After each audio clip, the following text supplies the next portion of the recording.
విశాఖలో వైఎస్ఆర్సీపీ మహిళా విభాగం సమావేశమైంది. ఈ సమావేశంలో కూటమి ప్రభుత్వంపై మహిళా నేతలు విమర్శలు గుప్పించారు. చంద్రబాబు బతుకంతా క్రెడిట్ చోరీయే అని మండిపడ్డారు వైఎస్ఆర్సీపీ మహిళా విభాగం రాష్ట్ర అధ్యక్షురాలు వరదు కళ్యాణి. వైఎస్ జగన్ భోగాపురం ఎయిర్పోర్ట్ నిర్మిస్తే దాన్ని చంద్రబాబు తన ఖాతాలో వేసుకునేందుకు ప్రయత్నిస్తున్నారని మండిపడ్డారు. వైఎస్ జగన్ హయాంలోనే మహిళలకు న్యాయం జరిగిందని వరదు కళ్యాణి స్పష్టం చేశారు. వాళ్ళ ఫెయిల్యూర్, వాళ్ళ పాలనలో చేతకాంతనం క్లియర్గా అర్థమవుతుంది. జగనన్న పెట్టిన పథకాలు కావచ్చు, వ్యవస్థలు కావచ్చు, పేర్లు మార్చుతూ ఆ క్రెడిట్ చోరీ చేయడానికి వీళ్ళు ఎంతసేపు తాపత్రయపడమే ప్రతి సందర్భంలో మనకు కనిపిస్తూ ఉంది. భోగాపురం ఎయిర్పోర్ట్ విషయమే తీసుకోండి, జగనన్న ఎంత చేశారు ఆ ఎయిర్పోర్ట్ కోసం. నిజంగా ఏ ముఖ్యమంత్రి కూడా అంతగా కృషి చేయరు.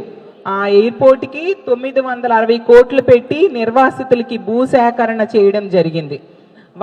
వాళ్ళకి నిర్వాసితులు కాలనీలు ఏర్పాటు చేయడం అయితేనేమి, అన్ని రకాలుగా అనుమతులు తీసుకురావడానికి అంతకుముందు చంద్రబాబు నాయుడు గారి గవర్నమెంట్లో కోర్టు కేసులు ఉండేవి. ఆ సుప్రీంకోర్టులో, హైకోర్టులో, గ్రీన్ ట్రిబ్యునల్లో ఉండే కేసులన్నింటినీ కూడా ఆ కేసుల తాలూకు అడ్డంకులన్నీ జగనన్న తొలగించారు.